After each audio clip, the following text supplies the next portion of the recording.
그러니까 김건희를 지키기 위한 어떤 사적인 욕망, 사적인 어떤 의도가 있었고, 그다음에 윤석열의 성정 자체가 그런 독재적인 열등감에 가득 찬, 뭐 나치 히틀러도 사실은 굉장히 열등감에 가득 찬 사람인데 맞아요. 독재적인 어떤 성정이 있었다. 플러스 그 나치랑 진짜 비슷하게 가는 것 같은데 밑에 있는 국무위원이라고 할 수 있는 사람들이 자기 역할을 지금 거의 못 해줬거든요.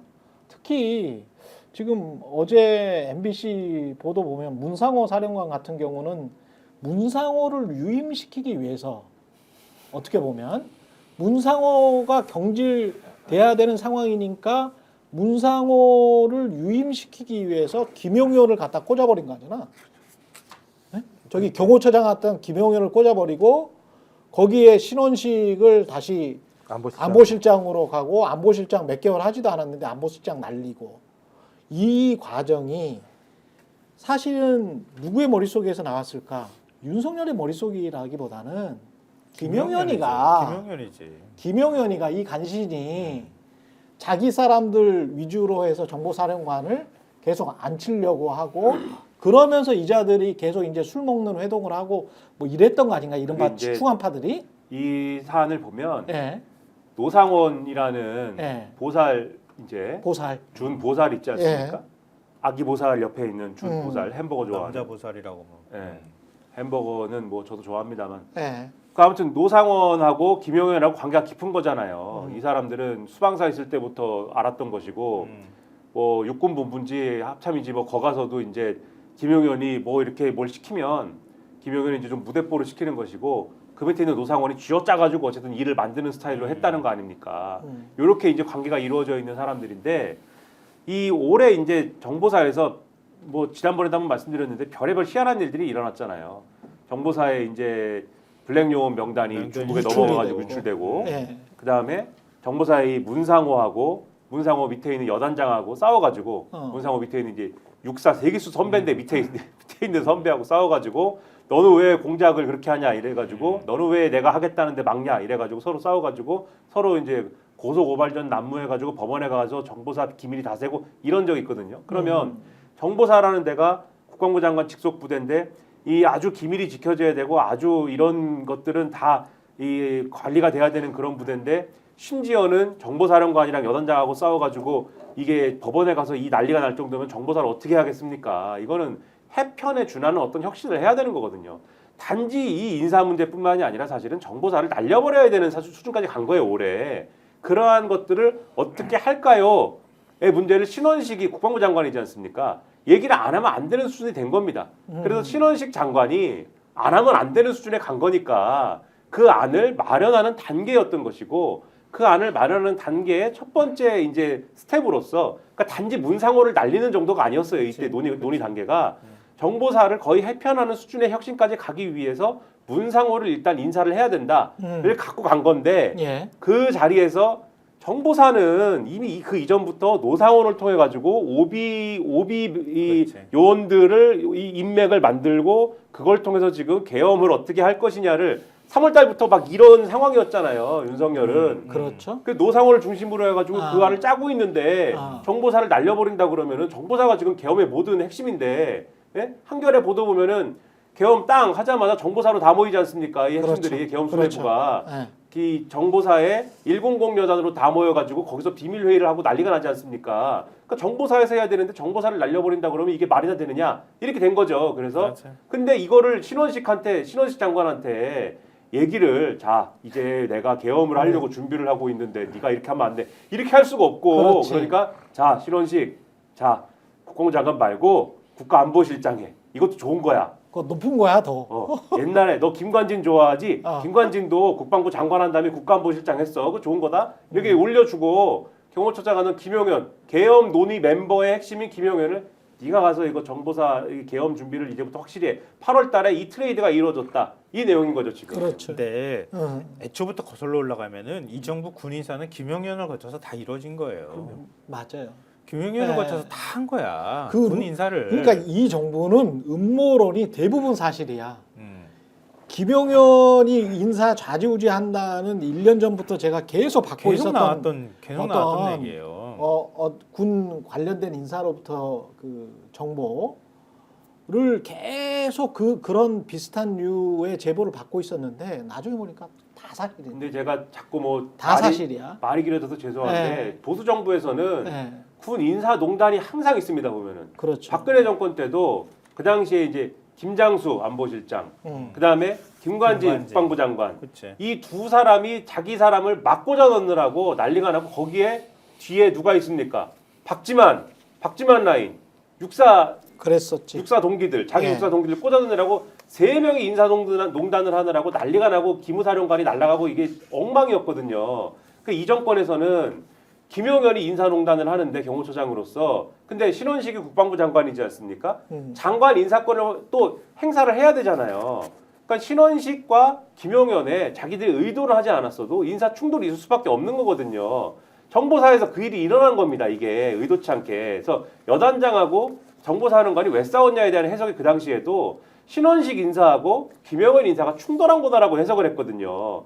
그래서 의도치 않게 그 충돌이 있어서 정보사가 날아가게 생겼으니까 신원식을 정리를 하게 된 거죠. 이 상황이. 맞아요. 그러니까 말씀하신 것도 청와대 출입 기자들 내부에서 옛날부터 나왔어요. 임기 초부터 나왔던 내용입니다. 맞아요. 그러니까 그 네. 김용현하고 김태호가 두 사람이 외교안보 라인들에 대해서 싹 다 인사한다는 얘기가 나왔는데 저는 정보사는 매우 중요하다라고 하는 게 최근에 나온 거에 의하면 이제 김용현과 노상원이 12월 4일 날 계엄 해제가 된 다음에 서로 통화를 했다라는 거잖아요. 그렇다면 1차적으로 정보사가 선관위 압수뿐만 아니라 그 이후에 플랜 B, 플랜 C가 있었을 거라고 판단이 되는 것이고 노상원은 그것을 딱 준비했다는 거라면 저는 플랜 A 정도가 선관위를 압수한 거면 선관위가 압수한 다음에 선관위를 통해서 이것을 압박하게 되고 계엄을 하게 되는 중요한 소위 계엄 요건들을 만드는 일들을 정보사가 했을 거라고 판단이 되는 거죠. 그러면 이건 그냥 단기간 계획으로 안 되는 거니까 굉장히 긴 시간 동안 소위 김용현 노상원이 이 얘기를 논의를 했을 거라는 생각이 드는 것이고 그 중간에 이게 이제 인사 문제로 삐걱대니까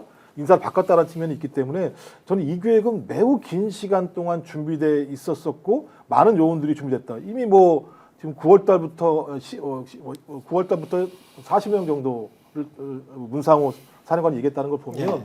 저는 모든 일관된 것이 그냥 갑작스럽게 이루어진 게 아니라 적어도 1년여 이상들의 준비 작업들이 쭉 진행이 되면서 결론적으로 날짜 태길만 제가 볼 때는 이쪽 라인이 아닌 라인이 결정했을 가능성이 높다. 왜냐하면 뭐 계속 흘러나오는 얘기가 뭐 건진법사가 해시를 얘기했다 이런 얘기가 나오고 김건희가 화를 냈다 이런 얘기가 나오는 수면이 해시에 해라 이런 얘기가 나왔다는 얘기가 흘러다니고 있고 그 다음에 노상원과 김건희와 관계가 있는가 없는가 이런 얘기도 지금 뭐 논란이 되고 있고 오늘 아침에 뭐 박선원 의원 얘기에 의하면 노상원이 SBS 인터뷰 한 내용들을 보면 아무리 자기가 노력을 하고 진정성 있게 해도 여론조사 얘기하는 거예요. 그래서 자기가란 표현을 소위 윤석열이라고 표현했을까 노상원이? 그럼 이거 예를 들면 김건희 아니야? 이런 또 추정도 하더라고요. 예. 그렇다면 기획은 실무단에서 다 했었습니다만 최종적인 이 결정 과정에서 김건희의 역할이 있지 않았는가라고 하는 또 그러니까 제가 볼 때 아까 그래서 공포스럽다는 얘기가 그런 거죠. 그러니까 전문가들이 아닌 주술적 영역에서 중요한 사안이 결정되는 순간 그 사안으로 얼마나 많은 사람들이 죽어갈 수 있다라고 하는 것 자체 이건 되게 공포스러운 거여서 답답하다, 참혹하다 이런 생각이 들더라고요. 노상원이 올해 윤석열 그러니까. 대통령 운이 핀다고 그랬대요. 그러게. 아, 그래요? 운이 최고다 그렇게 올해가 노상원이 올해가 윤석열 대통령 운이 최고다라고 했고 그리고 노상원이 보니까 어둠의 계엄 사령관이었습니다. 그날 보면은 계엄 사령부가 꾸려지고 육군 참모총장이 계엄 사령관이 되잖아요. 네. 근데 완전 허수아비지 않습니까? 지금 보면은. 그렇더라고요. 그 국회 불러갖고 물어보면 모르지 않습니까? 네. 내용을 막 모른다 그러고. 그렇죠. 뭐 어리버리 하잖아요. 일단 물론 정말 자기 방어를 위해서 모른다고 한 거겠지만은 그러나 뭐 이렇게 박한수 저 대장 이렇게 보면은 별로 그렇게 계엄 사령관답지 않은 뭐 이게 지금 있지 않습니까? 그렇죠. 근데 이 오늘 이제 한겨레 보도를 보면은 실제로 계엄 사령부의 역할을 하려고 했던 거는 정보사 100 여단에 모인 사람들인 거고 거기서 거기서 왕노릇했던 거 이제 노상원 씨인 거고 심지어는 원래 정보사 100 여당의 여단장 대리를 맡았어야 될 이 사람이 그 정보사 비상소집 명령이 떨어지니까 왜냐면 계엄 상황이 됐으니까 이제 비상소집 명령이 떨어져서 가서 이제 지휘권 행사해야 될 거 아닙니까? 갔더니 막 뜨라는 거 아닙니까? 오지 말라고. 넌 오지 마. 넌 오지 말고 여기 대회실 오지 말고 지휘통제실 가 있어. 막았다는 거 아니에요. 그 이 사람 또 가라니까 갔다는 거예요. 또 지휘통제실로 가라고 그래서. 왜냐면은 그 대회실 들어가면은 이 어둠의 계엄사령부가 이 어둠의 비선 계엄사령부가 여기에는 정보사가 아닌 사람도 와 있고 막 이런데 이게 드러나게 되니까 너는 여기 멤버 아니고 오지 마라. 여기가 이 비선 계엄사령부고 여기에 대장이 노상원이다. 그런데 이 노상원은 지금도 말씀드렸듯이 올해 윤석열 운이 확 피는 해니까 올해 안에 계엄을 해야 된다. 이런 소리를 하고 햄버거 먹고 그리고 아기보살을 반지하에서 하고 있다. 이게 뭐냐는 거예요 도대체. 엉망진창이다 이것도. 그러니까 지금 이게 방금 전에 그 얘기한 게 조선일보가 보도한 거예요. 음. 그게 눈에 잘 안 띄어도 조선일보가 이런 걸 보도한단 말이에요. 보면서 저도 깜짝 놀랐는데 태기를 3일날로 한 것도 거사일로 정한 것도 노상원 영향 아니냐. 조선일보가 그렇게 추정하고 있어요. 여기서. 정보고. 예. 올해 운이 핀다. 올해 운이 더 재밌는 건 김용현이 반색했다는 거죠. 그 얘기 듣고 아 그래? 그러니까 이게 재밌는 뭐 거예요. 미친 인간들인데 제정신이 아닌 건데. 그러니까 대통령은 계속 그렇게 얘기를 하고 그 밑에서 그거를 충실하게 군지가 가지고 있는 모든 사적 라인을 다 동원해 가지고 계엄 준비를 하고. 근데 웃기잖아요. 방첩사가 원래 주력이 돼야 되거든. 방첩사가 원래 보안사 기무사 그 전실이잖아요. 예. 그 후신인 거지. 그럼 방첩사가 주도가 돼야 되는데 방첩사는 지난번에 문재인 정부 때 기무사 문건 만들고 뭐 이렇게 준비한 것 때문에 탈탈 털렸거든. 한번 조직이 확 한번 흩어졌거든. 그렇지. 그러니까 방첩사는 잘 통제가 안 되는 조직이 돼버린 거예요. 그러니까 또 하나 선택한 게 정보사인 거야. 이건 확 그냥 통합을 해버려야 돼. 말해야 돼 진짜. 그러니까 정보사를 활용해가지고 지금 제2수사단 만들겠다고 얘기를 했다는 게 그게 그 사전 라인을 만들어가지고 하는 거고 방첩사가 합수단이 될 수밖에 없는 상황이니까 걔네 완벽하게 못 믿으니 별도로 움직이는 별동대로 수사단을 하나 더 만들려고 했다는 거 아니에요. 아, 그렇게 1, 된 2가 거구나. 된 거죠. 1, 4, 1, 2가 이렇게 따로 떨어져가지고 움직이게 만들었다는 거잖아요. 그러니까 아까도 얘기하셨던 것처럼 우린 처음에 욱하면서 계엄 선포한 거 아니야? 이렇게 생각했지만 그게 아니라 플랜 A, B, C까지 쭉 나가는 계획들이 러프하지만 다 잡혀 있었던 거나 마찬가지다.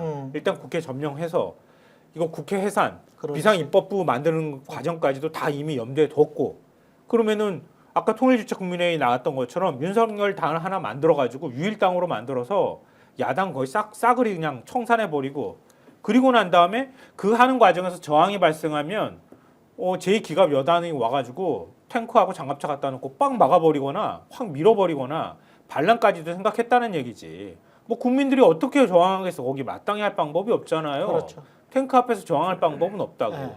군내 반대 세력 누가 움직일 가능성에 대비해서 갖다 놨다고밖에 이해할 수가 없단 말이에요. 거기까지도 생각한 거지 사실은. 근데 이 모든 게 자기들의 말은 뭐 민주당 이재명 때문에 또는 부정선거 조사 때문에 이렇게 이야기를 하지만 그거는 그들의 이야기고 어떤 자가 야 내가 말이야 사실은 내 마누라가 이것저것 좀 범죄를 많이 했어. 국정농단도 좀 하고 돈도 좀 먹은 것 같아. 근데 그거 지키기 위해서 너희 군이 좀 나서줘야 되겠다. 어떤 대통령이 그런 이야기를 하겠어요.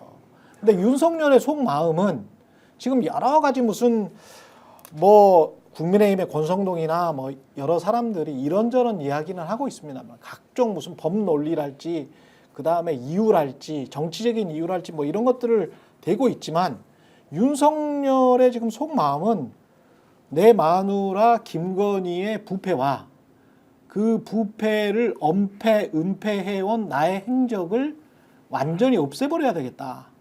계엄을 통해서. 그런 사악한 마음이 없었다라고. 그거 전혀 없었어.